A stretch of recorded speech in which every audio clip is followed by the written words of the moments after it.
¿Qué tal, familia? Qué bueno que una vez más ustedes y nosotros y ustedes nos reunimos en este su programa, Perspectiva.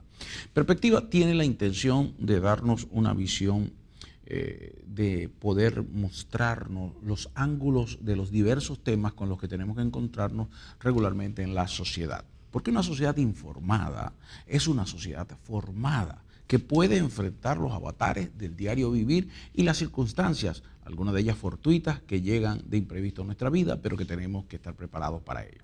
Hoy vamos a hablar de un tema que sin duda es de actualidad. Hablar de las drogas como un problema de salud pública. ¿Cuánto sabe usted de drogas? ¿Conoce usted realmente qué es una droga? ¿Sabe en qué proporción esta sociedad se ha convertido en una dependiente de las drogas? De eso y más vamos a estar conversando hoy, y para eso vamos a tener un invitado que es capaz, que es un hombre preparado y cuya área de trabajo precisamente es esa. Pero antes de eso quiero recordarles lo importante que es usted que esté en contacto con nosotros a través de las diferentes redes sociales en las que estamos. Usted puede entrar a cualquiera de ellas, coloca perspectiva/RDM y seguramente va a conseguirnos de alguna forma. Si quiere volver a ver este programa posteriormente de su transmisión, puede hacerlo a través de YouTube, donde están una serie de programas. Por favor, déjenos saber su opinión, si cree que hay algún tema que pudiéramos desarrollar, si le gustaría que tuviésemos un tema en particular que le sirviera a usted y a su familia. Bueno, sin más preámbulos, quiero presentar a nuestro invitado de hoy. Es el doctor en psiquiatría Juan J. Fumero. Es un psiquiatra de los pocos que todavía hay en Puerto Rico. Es un hombre capaz, un hombre de medios y que también está inquieto porque el conocimiento sobre esta materia, sobre esta disciplina, llegue al pueblo, que al fin de cuentas son los que necesitan esta información para mantener en salud. Creo, no se lo he preguntado, pero infiero con mucho atrevimiento que es un hombre que le gusta la prevención antes que tener que intervenir, porque la intervención siempre es más costosa. Pero sin más, dejemos que él sea quien nos salude y hable. Doctor, bienvenido a nuestro programa, un placer tenerlo con nosotros hoy. Muchas gracias por invitarme, para mí es un verdadero placer y sobre todo un privilegio poder estar con todo el mundo aquí, compartir en el día de hoy para darles información que les pueda ser útil y ayudarles a mejorar sus vidas. Esperamos que eso pueda ser así, que por lo menos este programa sea como un abreboca, ¿no? Como un aperitivo que inquiete a nuestra audiencia, que hoy tiene tanto acceso al conocimiento, por lo menos que está plasmado en las redes, para informarse sobre el tema. Y cuando hablamos de las drogas, creo que es importante comenzar con esta definición. ¿Qué es una droga? Bueno, una droga realmente es una sustancia y esa sustancia se puede obtener de diferentes maneras, tanto de extraerla de productos y de cosas naturales como puede ser de las plantas, como algo que es completamente sintético diseñado en un laboratorio. El propósito de las drogas es dos cosas. Uno puede ser para ayudar a las personas a mejorar alguna condición de salud, o también hay drogas que la gente la usa por efecto de recreacional, de manera ilegal, o para buscar el efecto que esa droga en particular puede darle a la persona. Así que típicamente las drogas se utilizan en esas dos direcciones desde la perspectiva de la utilización en los seres humanos. El doctor Allen Frances, quien es médico, psiquiatra también, que fue decano de la Universidad de Duke, de la Facultad de Psiquiatría, y uno de los padres creadores del llamado DMS o Manual DSM, Manual de Diagnóstico Clínico. Este caballero dice de manera, y voy a citarlo literalmente, que la realidad es que esta sociedad ha sobredimensionado el poder de las pastillas. Él dice de una manera contundente que las personas están consumiendo demasiadas drogas, están consumiendo más de lo que realmente necesitan. Incluso él dice que hay una realidad extraña, que hay más consumo de medicamentos que diagnósticos reales existen. Y eso me llamó mucho la atención cuando leía sobre eso. Es decir, que hay gente que está consumiendo drogas que no corresponden a su situación o a su estado de salud real.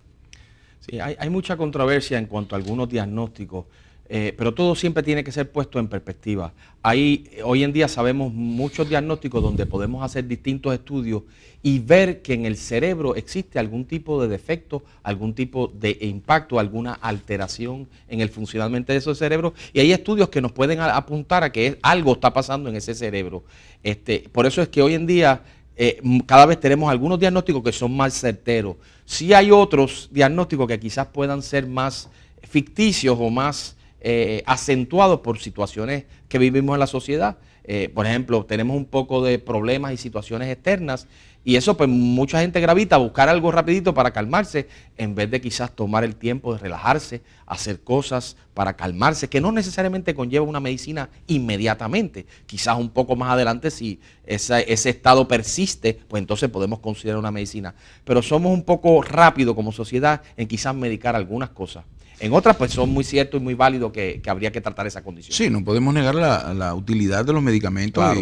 y de la farmacoterapia. Creemos que es importante en muchos aspectos. El problema no estamos hablando de la utilización sana de los medicamentos, estamos hablando del uso de la droga como un elemento que se excede de los cánones naturales y del control, la supervisión que puede tener, por ejemplo, un médico, o del exceso de diagnóstico sin antes haber concluido que hay otras alternativas que pudieron usarse. Pero bueno, aquí hay algo que sin duda está relacionado. Cuando hablamos de droga, la gente piensa en adicciones. ¿Por qué se hace adicto o adicta una persona a una droga? Bueno, para poder entender eso es importante ver cómo funciona el cerebro. Y yo le pregunto a la gente, ¿la aspirina le causa adicción a la gente? No, pero quizás la heroína sí. ¿Por qué unas drogas no nos causan adicción y otras sí? Pues una de las posibles explicaciones a eso es que algunas drogas, y depende del tipo de droga, sobre todo las drogas que son adictivas, ¿verdad? Que es a las que me refiero en este momento, esas drogas pueden actuar y causar un impacto en algunas partes específicas del cerebro. Por ejemplo, hay una parte en el cerebro que es lo que se llama el área del refuerzo, ¿verdad? Hay unas estructuras y unos circuitos específicos en el cerebro, lo que se llama el reward system en inglés, por el área de refuerzo. Pues ese sistema es estimulado por drogas que son adictivas. Y cuando ese sistema se estimula persistentemente, llega un momento donde se altere. Este sistema de refuerzo es un sistema importante para la naturaleza. Por ejemplo, ¿cómo es que la naturaleza nos hace sentir placer cuando tenemos hambre? Porque eso es una forma de estimularlo a que comamos. Si tenemos sed y bebemos agua, nos da placer. El sexo nos da placer. Así que todo ese sistema de placer es una forma que la naturaleza nos da para preservar la vida, para preservar la especie, porque tenemos que comer, tenemos que beber, tenemos que procrearnos. Así que todo ese sistema de placer se media a través de ese sistema que estoy hablando del refuerzo del placer. Y eso pues hace que que siga la vida. ¿Qué pasa? Cuando la persona empieza a usar esas drogas que son adictivas, empieza a sobreestimular ese área específica del cerebro y llega un momento donde se altera y va alterando la relación de los distintos circuitos del cerebro, provocando que entonces el placer mayor es usar esa sustancia y en vez de la persona hacer las cosas que normalmente son de la naturaleza para darnos placer y preservar la especie, empieza a convertirse en primario ese placer de esa sustancia. Y entonces vemos cómo el cerebro se va modificando. Y eso tenemos evidencia de que ese cerebro se va alterando y lo que es triste es que una vez ese cerebro se alteró, jamás en la vida puede regresar a su punto de partida. Podemos ayudarlo a que se estabilice, pero ya hay un daño que puede ser permanente en ese cerebro. Si yo, y espero que nunca suceda, pero si yo necesitara tener un psiquiatra de cabecera, usted lo escogería, porque me gustan dos cosas. Primero, que usted explica con detalles muchas cosas importantes. Y segundo, que usted me está haciendo ver algo que para mí ha sido inquietante.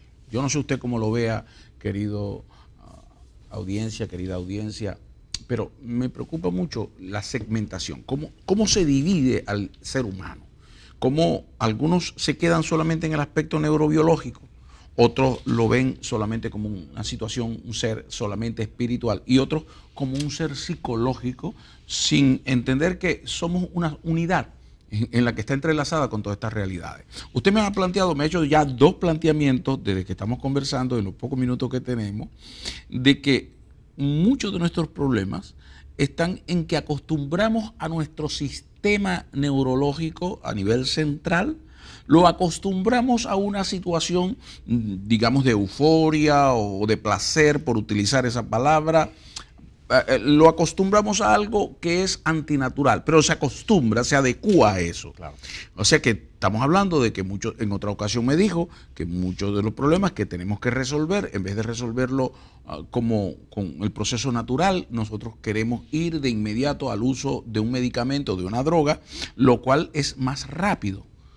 De nuevo volvemos a un aspecto de lo somático a lo psicológico, y creo que también involucrado un poco en lo espiritual. Me pregunto yo, ¿será que ese inmediatismo nos ha hecho ver a los medicamentos como una forma de panacea?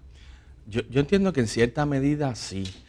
Ahora, desde mi punto de vista como psiquiatra, como médico que trato pacientes, también me preocupa mucho que aún dándole medicina a la gente, no se está completando, no se está llegando a la meta fundamental de ese tratamiento. Nos estamos quedando a mitad de camino.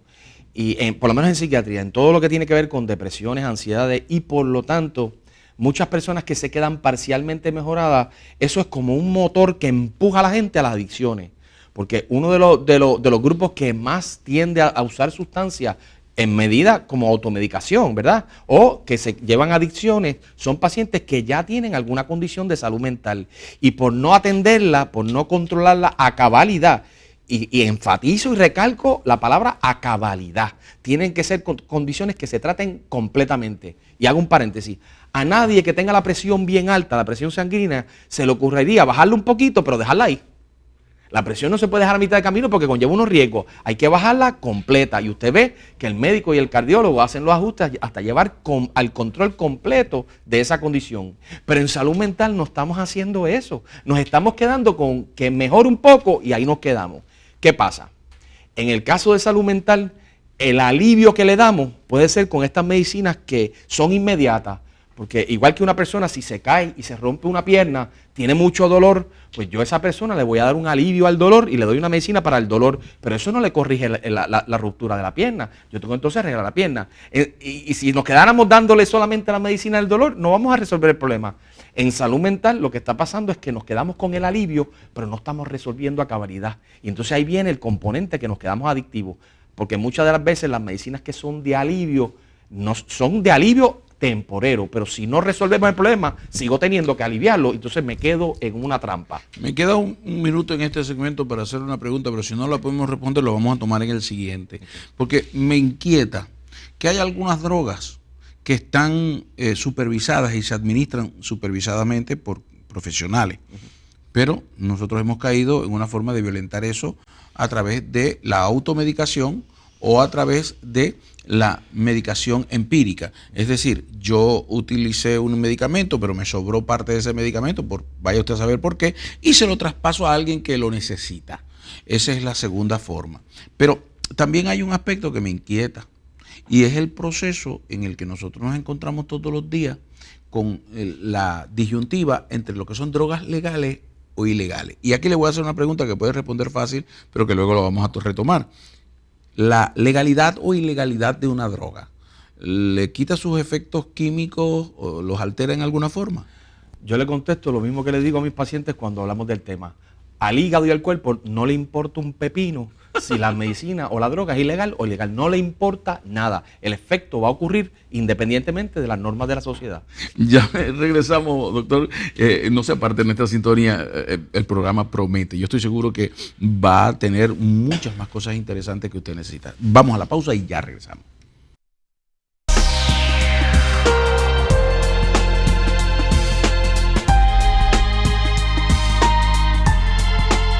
Qué bueno que todavía está con nosotros, y si usted acaba de incorporarse a esta programación, le damos la más cordial bienvenida. Perspectiva, como ya decimos, es un programa que intenta educar, formar. Para eso tenemos invitados realmente preparados y capacitados. En esta ocasión tenemos al doctor Juan J. Fumero, quien es médico psiquiatra y que está conversando con nosotros sobre las drogas como un problema de salud pública. Hemos tocado ya algunos temas, algunas áreas interesantes, pero queremos continuar. Doctor, me decía en el segmento anterior que al hígado no le interesa para nada si la droga es legal o ilegal. Eso es correcto.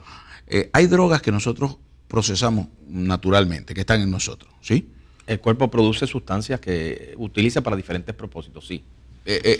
Cuando una de esas drogas o alguno de esos químicos que produce nuestro organismo se eleva, entonces necesitamos tratar de volver eso al equilibrio, ¿es correcto? Bueno, todo va a depender, es muy complejo como para simplificar eso, pero el cuerpo busca solo tratar de volver a caer en lo que llamamos nosotros homeostasis, que es el estado natural. El cuerpo siempre trata de regresar a su estado usual. A veces, una vez se altera algo en el cuerpo, cualquier cosa, el cuerpo solo no puede, y ahí es que necesita la intervención de nosotros para tratar de darle una ayudita a que regrese a su punto de partida. Me refiero a esto porque mi mamá decía muy a menudo, tengo la sangre envenenada, ¿no? Era cuando se enojaba o algo así. Y luego con el tiempo entendí que había una serie de sustancias que sí entran al organismo cuando uno entra en ciertos estados de excitación. Ciertas hormonas entran en el sistema sanguíneo, pero eso el cuerpo lo vuelve a su estado natural. Correcto. Pero incluso hay personas que son adictas a su propia adrenalina y se mantienen en estados altos de excitación para poder sentir ese efecto. Eso se ha trasladado al consumo de drogas procesadas o drogas que han sido manufacturadas, y es ahí donde viene mi inquietud.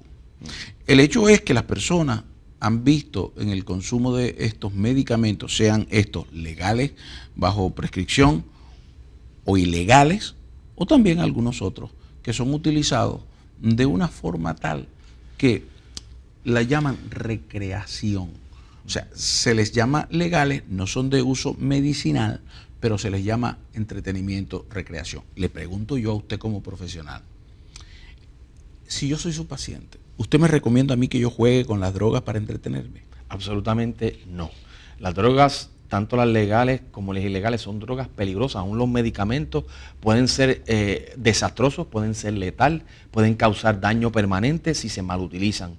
Por eso es que el manejo de cualquier medicamento debe ser por un médico, una persona que está preparada, que conoce a cabalidad el efecto de esa sustancia y que conoce las posibles consecuencias que pueden ocurrir con el uso de esa sustancia. Así que tiene que ser algo que maneja una persona experta en esto. Pretender que la medicina que a mí me fue bien, yo dársela al vecino o dársela a un familiar, es poner en riesgo a esa persona, porque esa persona es completamente diferente a usted. Y no es tan solo la queja, me explico, si usted tiene dolor de cabeza y a usted le dieron una medicina para el dolor de cabeza, ese tipo de dolor de cabeza, quizás esa medicina es correcta para usted, pero a otra persona le puede causar la muerte. O sea, es mucho más complicado y más delicado que eso. Aún en mi caso, yo como médico, luego de 26 años de experiencia en esto, yo tengo mucho respeto por la vida y tengo mucho cuidado cuando voy a medicar. Sí medico, pero sopeso los riesgos, los beneficios, y siempre antes de medicar veo el contexto de lo que yo quiero lograr en esta persona y cuál es el beneficio mayor para la persona. O sea que hay un ejercicio responsable, amplio, luego de evaluar, de preguntar, de conocer a esta persona. O sea que eso de usarla por usarla no es así, eso es muy peligroso, muy Doctor, peligroso. Y me pregunto yo, dentro de sus pacientes, ¿alguna vez le ha dicho cuando usted ha dicho, le voy a bajar la dosis un poquito, voy a hacer esto, voy a adecuarla a su condición actual? Hay gente que se resiste a bajar la dosis, que quiere. Sí, definitivamente mucha gente se resiste, eso es parte de lo que hay que manejar, hay que tener eso es parte de lo que hay que considerar, porque la persona que se resiste es porque tiene algún miedo, porque tuvo una experiencia, porque algo le molesta y tiene temor de regresar quizás a como estaba antes, y eso es parte de lo que un médico entrenado hace y ayuda a la persona a moverlo de ese estado de parcial a llevarlo a un estado de mejoría completa. Eso es parte del proceso. Una sociedad en la que el consumo de drogas, y ya vamos a dejar de lado eso de legal o ilegal, lo dejamos como drogas y punto.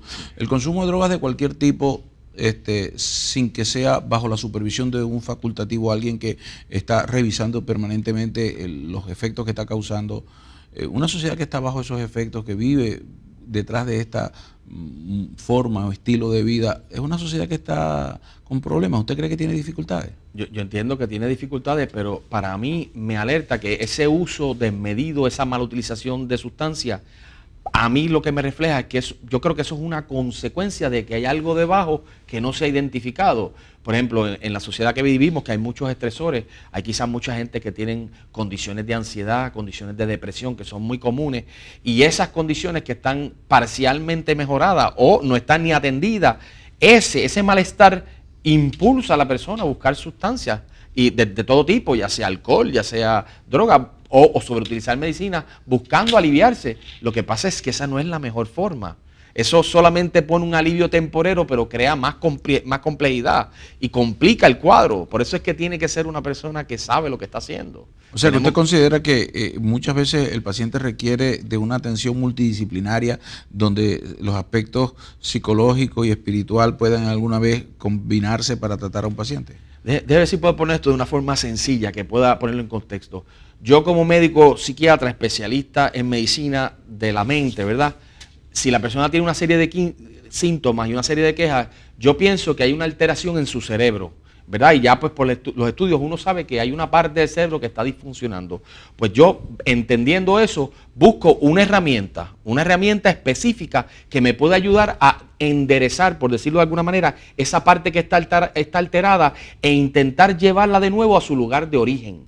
Eso es todo lo que yo hago. Y ¿verdad? Si lo fuéramos a ver como una computadora, ¿verdad? Yo lo que llama la gente, ¿verdad? Como si el cerebro fuera el hardware o la parte dura del cerebro, ¿verdad? De la computadora, la máquina, sí, como tal, pues yo uso una herramienta para llevarla a su punto de partida. Cuando eso cae en su lugar, la persona tiene el cerebro cerca o en el estado normal. Entonces, la interacción con la psicología y con otras aspectos de la sociedad son más efectivos, porque la persona tiene que tener el cerebro en su sitio para poder entonces armonizar todo. O sea que si el cerebro no está en su sitio, todo lo demás va a ser alterado por esa disfunción en el cerebro. Por eso es que hay que enderezar el cerebro, poniéndolo de una forma bien sencilla. Para decirlo en términos del mecánico, afinar el motor. Afinar el motor y llevarlo lo más cerca posible dentro de las herramientas y limitaciones, tratar de optimizar su funcionamiento, porque si cae en su lugar y puede funcionar, entonces podemos hacer todo lo demás para mejorar las vidas. Corríjame, doctor, puedo decir yo de manera sencilla, porque nuestra audiencia lo perciba, que las drogas como elemento químico tienen un propósito de acelerar, desacelerar o cambiar algo en nuestro sistema como seres humanos. Definitivamente. Yo puedo tener un paciente que tiene una condición que, ¿verdad? Por los estudios yo sé que tiene una parte en el cerebro que está hiperactiva. Pues yo quiero entonces esa parte reducirla, pero en otras condiciones puede haber una parte que está hipoactiva, está bajita, yo lo que quiero es activarlo. O sea que todo depende de cuáles son las condiciones. Y ahí viene la complejidad de los tratamientos, porque hay veces que no es tan sencillo como que una parte del cerebro está alterada y otra parte está apagada. Porque a veces hay una parte alterada y otra apagada. Y entonces complica, y a veces hay muchas partes, unas arriba y otras abajo. Un psiquiatra es como una especie de relojero, pero en química. Podríamos decir que sí, para hacerlo bien. Usa elementos muy finos, detalles muy cuidadosos para volver al equilibrio. Es correcto, yo voy usando mis herramientas para tratar de poco a poco, ¿verdad? Por decirlo de alguna manera, empujarlo hasta que va cayendo en su lugar. Yo no hago otra cosa que no sea intentar regresar el cerebro a su punto de partida. Yo trato de contrarrestar lo que se alteró. Hemos hablado hasta ahora de que las drogas son unos elementos químicos que si no las produce el cuerpo humano y yo las ingiero, estoy haciéndolo de una manera desordenada que puede causar cambios en mí que no son fácilmente reversibles, que usted casi determina que son irreversibles cuando hemos acostumbrado al sistema por mucho tiempo a que se acostumbren a esa práctica, ¿no? O a ese consumo. Eso es correcto, estamos alterando partes del cuerpo. O sea que en cierta manera una droga que no es utilizada médicamente y por un profesional, después de haber sido extraído los elementos nocivos que pueden haber en el conjunto natural, eso específico que puede ayudar, podría ser considerado hasta un veneno. Definitivamente. Son drogas. No son. La droga es el menor de los males. Si uno no tuviera ninguna condición, no hay que usar ninguna droga, eso sería lo preferible. Pero si hay una condición que la persona está sufriendo, tiene molestias, etcétera, le limita su funcionamiento, pues entonces el uso de la droga es menos dañino que dejar la condición sin atender. Por eso es que atendemos. Siempre hay que sopesar lo que son los riesgos de la droga o la medicina y los riesgos de la condición. Todo el mundo, ¿verdad? Mucha gente cuando va a mi oficina me preocupan, doctor, la medicina, me preocupa el efecto de la medicina. Pero también, por otro lado, yo tengo que decir que hasta el día de hoy jamás nadie en mi oficina me ha preguntado a la misma vez, doctor, ya entendí los riesgos de la medicina, pero ¿cuáles son los riesgos de no usar la medicina cuando la necesito? Ese riesgo, por lo general, no se incluye en la discusión. Sin embargo, las consecuencias de una condición no atendida son progresivamente dañinas. Inclusive, como una alerta, muchas condiciones como en la depresión y otras, si no se atienden a cabalidad, predisponen la persona al Alzheimer más adelante en su vida, y eso lo estamos viendo ya y hay evidencia de eso. Así que hay que sopesar, nuevamente hay que sopesar los riesgos y los beneficios. Por eso es que el manejo de una droga o un medicamento debe ser por un experto, una persona que sabe lo que está haciendo y mira más allá, no tan solo de este momento. Hay que aliviar el momento, pero hay que buscar la trayectoria que mejor sea para la persona a largo plazo. Eso requiere conocimiento, experiencia y habilidad. Y eso no es tan sencillo como que simplemente dame una pastilla, me la tomo. Yo pertenezco a una generación donde el consumo de drogas explotó en el mundo. Yo soy de los baby boomers. Los hippies y el consumo de los alucinógenos y de las llamadas drogas psicodélicas y de todo aquello que en aquel momento surgió. Pero yo no recuerdo una manifestación que hable de, por ejemplo, el consumo de la morfina, de la cocaína o de cualquier otro tipo de droga que en aquellos momentos se pusieron, pidiendo que se legalizaran o se hicieran de consumo masivo. De repente, en este tiempo que me corresponde vivir, unas décadas después, y no voy a decir cuántas, pero unas cuantas décadas después, me encuentro con que se habla de la marihuana como beneficiosa, como un medicamento que es una panacea, la cura para todos los males, desde la artritis hasta las migrañas, pasando por problemas de depresiones e incluso como coadyuvante en el proceso de una terapia contra el cáncer. O sea, es asombroso, ¿no? Todas las cualidades que de repente le aparecen a este elemento conocido como marihuana. La marihuana es una droga. La marihuana es una droga que tiene muchísimas sustancias que pueden hacer, algunas pueden ser beneficiosas y otras pueden ser dañinas. La marihuana no es solamente una cosa. Esa marihuana cuando se fuma tiene, por lo menos al día, hasta hace unos meses había alrededor de 100 cannabinoides, que son un tipo de sustancia, más un montón de otras sustancias que sobrepasan los 500 o 600 distintas sustancias. O sea que cada vez que la persona fuma, no es una cosa lo que está usando muchas cosas. Y eso tiene unos riesgos, son muchas drogas a la vez.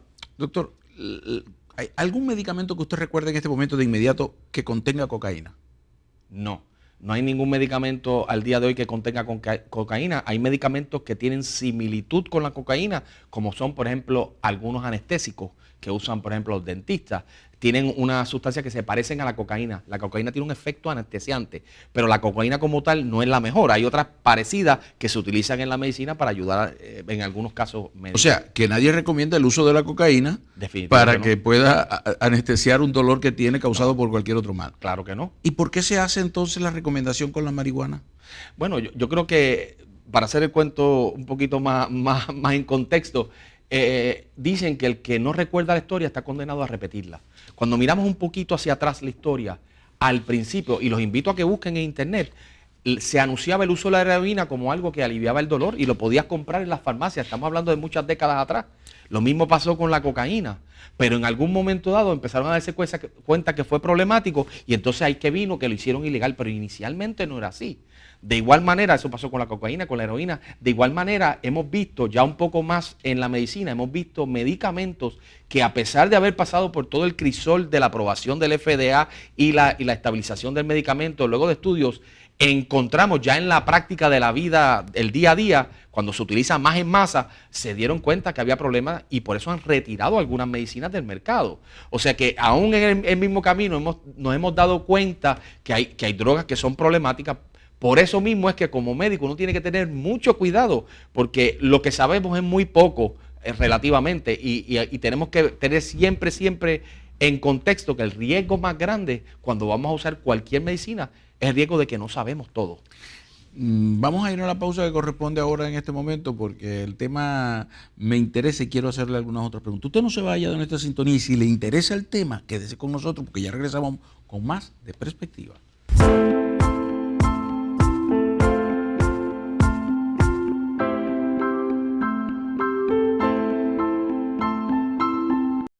Familia, qué bueno, regresaron. Bueno, también regresamos nosotros a encontrarnos de nuevo en Perspectiva.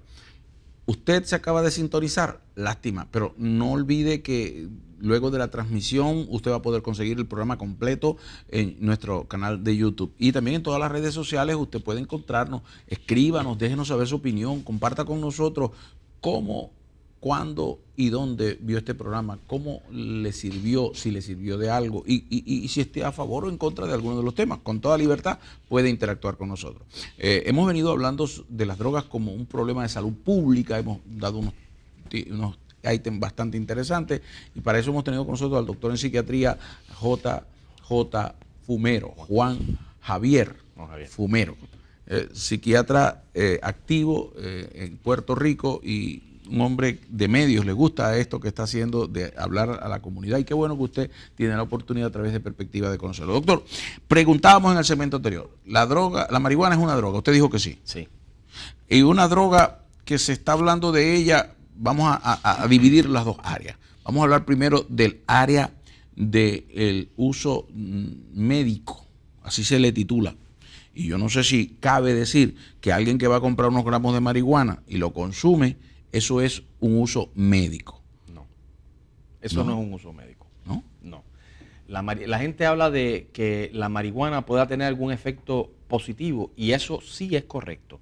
La marihuana tiene numerosas sustancias dentro de la marihuana, no es una sola cosa. Le llamamos marihuana, pero tiene sobre 500 y pico de sustancias, 100 de las cuales son clasificadas como cannabinoides.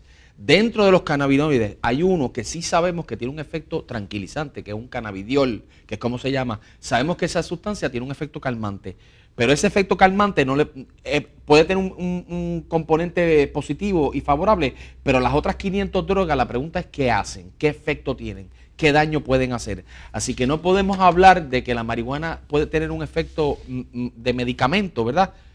Porque tiene muchas sustancias. Habría que depurar esa marihuana, extraer esa única sustancia que es favorable, limpiarla, procesarla completamente limpia, entonces pasar por todo el proceso riguroso de los estudios de investigación, donde se evalúa la dosis, donde se evalúa la seguridad que tiene esa única sustancia de las 500 y pico, donde se pasa por todo el proceso y luego se establecen estudios médicos donde se evalúa para la condición específica a la que se va a usar y tienen que hacerse estudios que son largos, complicados, varios estudios y varias fases de estudios hasta que eventualmente podemos llevarla al mercado y el médico dice, esa medicina la puedo usar para esta condición. Eso es muy distinto de coger la marihuana y fumársela. Completamente diferente. Ahora, lo interesante de esto es que el argumento de políticos y de interesados en el tema de la legalización del consumo de la marihuana plantean que es medicinal. En estudios recientes que se han realizado tanto en el estado de California como en otros lugares, se establece que menos del 1% de las personas que consumen marihuana lo hacen por una razón médica. O sea, que realmente no es tanto el índice de los que lo usan porque es una medicina. Pero quedándome dentro de ese ámbito de lo que llaman marihuana medicinal o el uso medicinal, la comunidad científica, hablando, usted habló ahorita del ente supervisor de los medicamentos en los Estados Unidos. Hay sociedades médicas, la sociedad de psiquiatría, los médicos internistas. ¿Hay alguna sociedad que en este momento le haya avalado y haya dicho esto es medicina y los médicos pueden recetarlo con toda libertad? Hablando de la marihuana. Bueno, ya sí, hay unos productos que han sido, como el proceso que dije anterior, depurados y esos sí están disponibles para los médicos para distintas condiciones. Pero eso no es marihuana. Eso no es marihuana, es un extracto purificado y procesado con toda la rigurosidad para poder llevarlo hasta el mercado. Eso es un proceso de años. Eso sí hay algunos disponibles para el uso médico. Eso es medicalización, ese es el uso médico de la marihuana. Pero fumársela no es el uso médico, eso es el uso ilícito, ese es el uso de la calle. Y aunque se convirtiera en lícito, el efecto sería el mismo. Y voy a leerle algunas cosas, usted me va a decir en qué está de acuerdo y en qué no, con toda libertad, porque usted viene aquí con toda su profesión y con todo su conocimiento. Pero distorsión sensorial, pánico, ansiedad, mala coordinación de movimientos, tiempo de reacción más lento, ritmo cardíaco elevado, riesgos de ataques al corazón. ¿Esto se relaciona con...? Todo eso son riesgos del uso de la marihuana. Todo eso, inclusive más todavía. Uno de los hallazgos que estamos viendo en estudios recientes de ahora del 2015 estudios recientes de revistas médicas prestigiosas como es el New England Journal of Medicine, un artículo que salió publicado hace unos meses de la doctora Nora Volkow, quien dirige el National Institute of Drug Addiction, donde establecen y ponen en perspectiva los efectos que puede tener la marihuana. Ha salido mucha evidencia reciente del último año, del año anterior, reciente, de cómo el uso de la marihuana en los jóvenes, que es uno de los dos grupos más comúnmente que usan marihuana, típicamente empiezan en la adolescencia, cómo eso tiene un efecto nocivo a largo plazo, alterando la estructura del cerebro, el desarrollo del cerebro, donde se puede haber daño permanente, inclusive en esos adolescentes que usan la marihuana, y no tiene que ser uso fuerte, estamos hablando de uso recreacional. Hay evidencias que apoyan que estos jóvenes van a tener un IQ, ¿verdad? Un cociente intelectual más reducido, van a tener mayores problemas, menos entran en las universidades, más o menos 4 de cada 10, menos se gradúan de las escuelas de high school. O sea que hay un efecto en la capacidad funcional de esos jóvenes, reduciéndole su capacidad a largo plazo. O sea que la evidencia del daño estructural está ahí. Por eso nos preocupa mucho que esté disponible, porque los jóvenes van a buscar la forma de usarla, si está legal. Y yo como médico no soy quien para decirle a la sociedad que acepte lo que la sociedad quiere. Yo solamente como médico quiero alertar y plantear y que se hable de los efectos neuropsicológicos y neurobiológicos del uso de esta sustancia, porque de eso no se está hablando suficiente. Y el otro grupo que está muy a riesgo, no tan solo los adolescentes, el otro riesgo, que es el que a mí me compete mucho más, son los pacientes que tienen condiciones de salud mental. Los pacientes cuando tienen condiciones de salud mental, como en la depresión, como en la ansiedad, la bipolaridad, la esquizofrenia, el attention deficit, el trastorno de déficit de atención, todas las personas que tienen distintas condiciones de salud mental, eso predispone y hace mucho más vulnerable que las personas usen sustancias, gravitan a buscar formas de aliviarse. En muchas ocasiones gravitan hacia drogas ilícitas o hacia el alcohol, y eventualmente muchos de ellos se les complica el cuadro. Ahora tienen dos problemas, el original más ahora la adicción y las complicaciones del uso de droga. Esa es mi preocupación, porque los pacientes de salud mental, y hablamos que hay una población bien grande que tiene alguna condición o síntomas de salud mental, son los que están más vulnerables a caer en el uso de estas sustancias, complicándoseles la vida mucho más de lo que ya la tenían. Por eso es que tenemos que tener mucho más cuidado a la hora de decidir y hacer que esto esté disponible en la sociedad. Doctor, ¿por qué llaman a la marihuana una droga de transición? Bueno, muchas veces se ha hablado que los jóvenes comienzan con marihuana y muchos de ellos brincan, ¿verdad? O caen en algún otro tipo de sustancia. Por un tiempo hubo artículos científicos que empezaron a desmentir eso y de que no necesariamente, lo que llaman en inglés el gateway, que empiezan por marihuana y después brincan a otra droga. Pero recientemente han vuelto a salir otros artículos donde están viendo la asociación biológica y están apuntando la idea de que sí, que puede contribuir a que brinquen a otras drogas, sobre todo si el usuario empieza en la adolescencia a fumar marihuana. Yo tengo unas estadísticas que dicen que el 99% de los adictos a la cocaína comenzaron con una droga transicional. Una droga de transición. Probablemente muchos de ellos fue así. Y además dicen que el proceso que se da, los jóvenes entre 12 y 17 años que fuman marihuana son 85 veces más propensos a consumir cocaína. Eso es correcto. Alto, ¿no? Alto el número. Dice que los jóvenes entre 12 y 17 años que fuman marihuana tienen 85% más posibilidades de consumir otras drogas más fuertes, en este caso la cocaína, por haber consumido marihuana.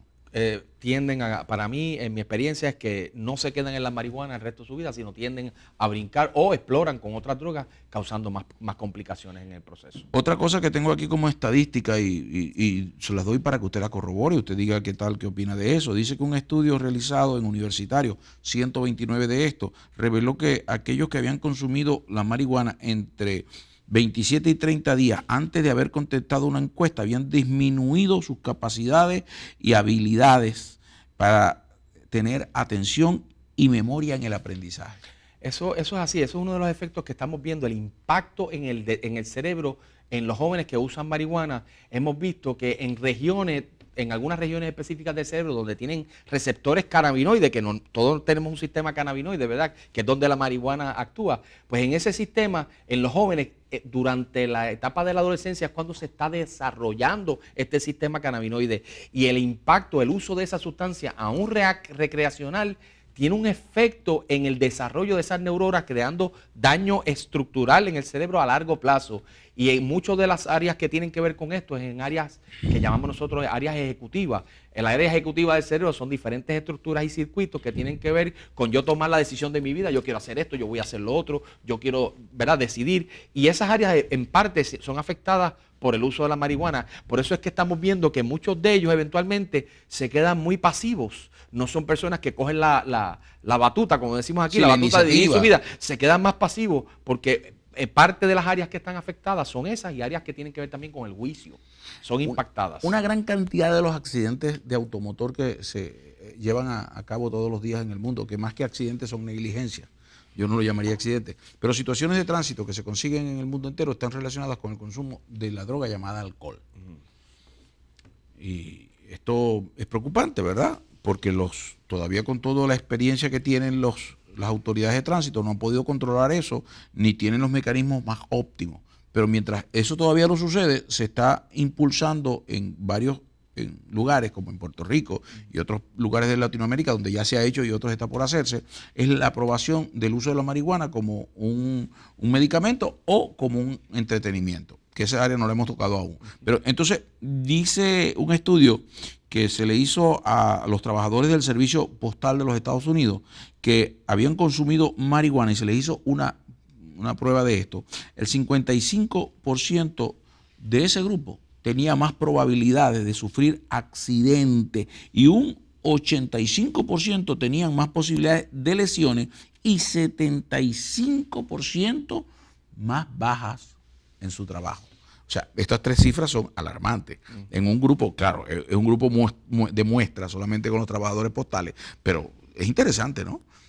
Habla de una cifra del 55% más posibilidades de accidentes de tránsito, 85% de lesiones de ese grupo y 75% más de no asistir al trabajo o de darse baja del trabajo por consumo de la marihuana.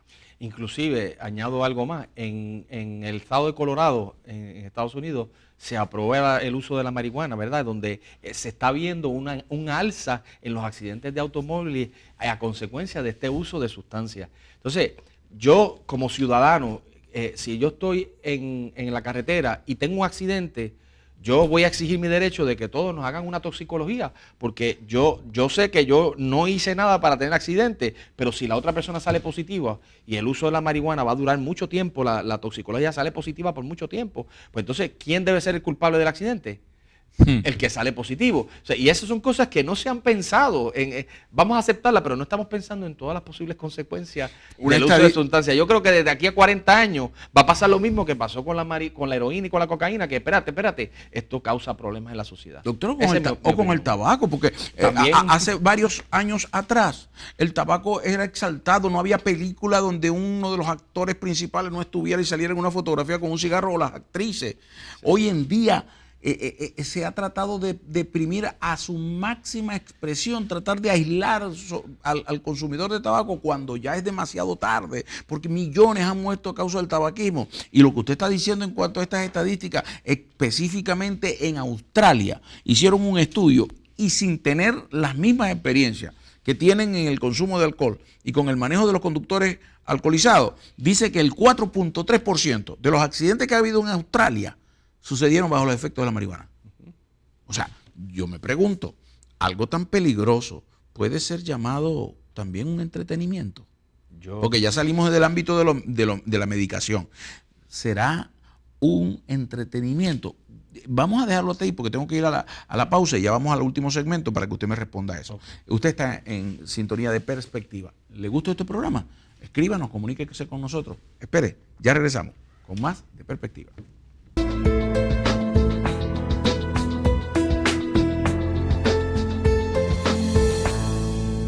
Qué bueno que todavía está con nosotros y nosotros podemos estar con usted.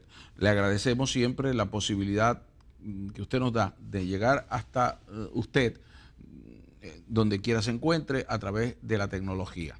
Como de costumbre les recuerdo nuestras redes sociales para que mantenga contacto con nosotros y pueda hablarnos, decirnos qué le parece este programa. Sabe que a la producción de este programa, a este canal y a nosotros, a mí en particular, me hace falta saber si estoy cumpliendo objetivo, si está sirviendo de algo. Hoy hemos tenido un invitado de lujo que es el doctor Juan J. Fumero, psiquiatra, médico psiquiatra, con el que hemos venido hablando de la droga como un problema de salud pública. En el último segmento que nos queda, le hacía una pregunta antes de irnos a la pausa. Doctor, el entretenimiento llamado marihuana, me hace acordar esto como conocedor de la Biblia. Hay un texto bíblico que a mí me llama mucho la atención que dice, ¿qué padre, si su hijo le pide un pan, le da una serpiente? Yo me pregunto si hablar de la droga llamada marihuana como un entretenimiento no es que el padre, gobierno o sistema le esté entregando una serpiente a sus hijos ciudadanos. Yo pienso que tenemos que tener mucho más cuidado a la hora de aceptar que esto esté disponible porque se expone a muchos riesgos a las personas, sobre todo los adolescentes, que son los que están a riesgo de que, por lo menos los que sabemos al día de hoy con más certeza, de que su cerebro se afecte, por lo tanto se va a afectar el resto de su vida, y que aquellos pacientes, personas que tienen alguna condición de salud mental, que hablábamos hace un rato de la cantidad de personas que pueden tener sintomatología de alguna condición de salud mental, todas esas son las personas que están más vulnerables y por lo tanto tiende a complicarse su vida.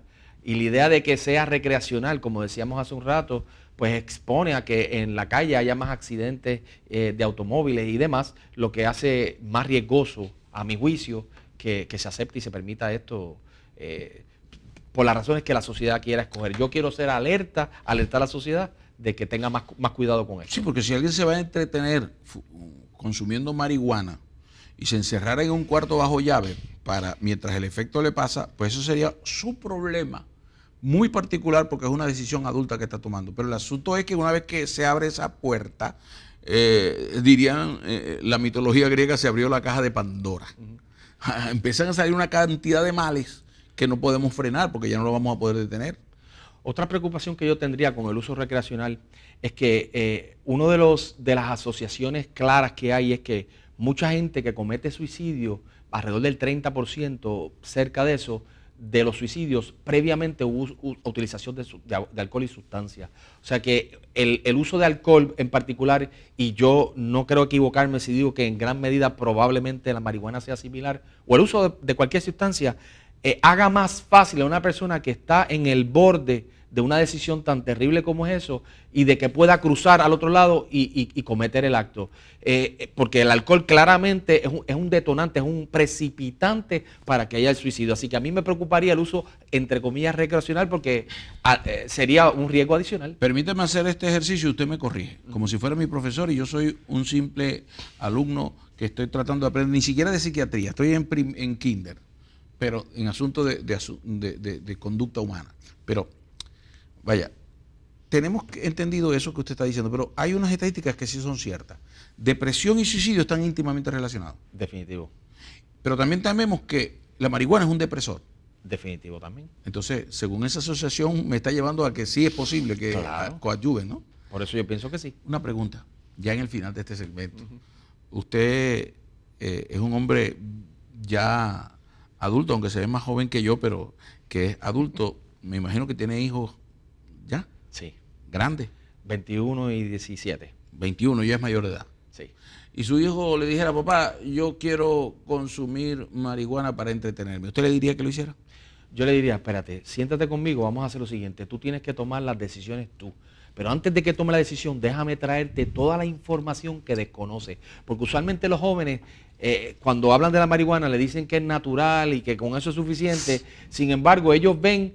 Como yo les digo en mi oficina, tú la información que tienes es la del party, la de la fiesta, pero las consecuencias, el hangover lo brego yo en mi oficina al día siguiente. Así que si tú vas a tomar la decisión de usar sustancias, tienes que saber lo que es bueno, entre comillas, pero tienes que tener toda la información de las consecuencias a corto, a largo plazo, el efecto que tiene, los riesgos que tiene. Tienes que tener toda la información. Después de valorar toda tu información, tú puedes tomar la decisión de usar la marihuana si tú quieres, pero en ese caso yo estaría en desacuerdo. Es tu decisión, yo la voy a respetar, pero en ese caso yo como padre le diría, pues entonces tienes que tú asumir tu responsabilidad completa, tú tener tu propio automóvil y tú pagarlo, porque yo no quiero tener nada que ver con la sustancia en mi vida. En mi decisión de vida, yo no estar a riesgo de eso porque yo no lo quiero. Pero si a pesar de eso tú lo escoges, tú tienes que estar preparado para asumir todas y cada una de las consecuencias que no puedo asumir yo por ti. Doctor, en Puerto Rico, ¿dónde lo encontramos a usted? Bueno, yo tengo mi oficina en el área de Guaynabo, en el área, ¿verdad?, frente a Guapa Televisión. Tengo un canal de televisión digital donde yo participo, donde tengo mi programa de educación. Ese canal es www.vidamia.tv y usted entra a ese website, vidamia.tv, busca en la sección de Vida Mía TV Salud, y en la parte de salud yo tengo un programa de televisión que se llama Dog Brain, donde tengo videos de temas de salud mental, videos cortos donde hablamos de bipolaridad, de esquizofrenia, de las adicciones, tengo videos del uso de la marihuana, de la ansiedad, de la depresión, y seguimos grabando videos cortos, sencillos, para que Juan del Pueblo y cualquier persona pueda tener una idea clara de cuáles son las condiciones. ¿Quieren llamarlo a su oficina? ¿Cómo podemos conseguirlo? Pueden llamar a la oficina al 787-667-6146, 787-667-6146, o pueden también pasar por la página de internet de la oficina, que es www.jfbrainwellness.com. Y en cualquiera de esas formas. Si grupos y comunidades de otros países quisieran invitarlo a que usted diera temas como este a grupos de líderes comunitarios que quisieran hablar de esto, pastores, iglesias, ¿usted iría?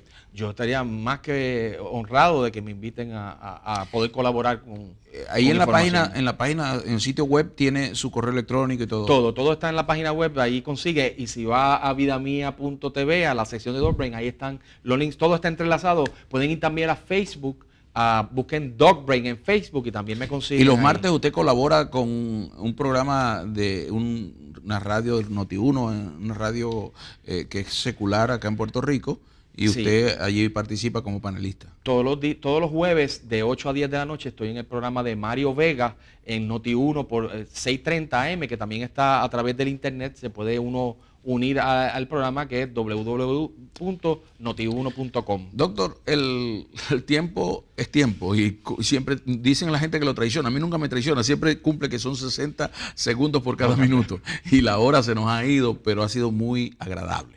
Muy interesante, muy educativo. Le agradecemos mucho su participación y compartir con nosotros su conocimiento. Ha sido un placer, de verdad. Ha sido un privilegio estar aquí con ustedes y poder compartir un poco. Esperamos que quede la puerta abierta para que usted pueda volver con nosotros en alguna otra ocasión. Nada me gustaría más que eso. Que Dios le bendiga. Muchísimas gracias por estar en Perspectiva. Y a usted, querida audiencia, gracias. Usted es la razón de que nosotros existamos. Un abrazo a la distancia y mi cariño muy especial. Que Dios le bendiga. Por favor, envíeme un saludo. Déjeme saber que me vio. Dios le bendiga.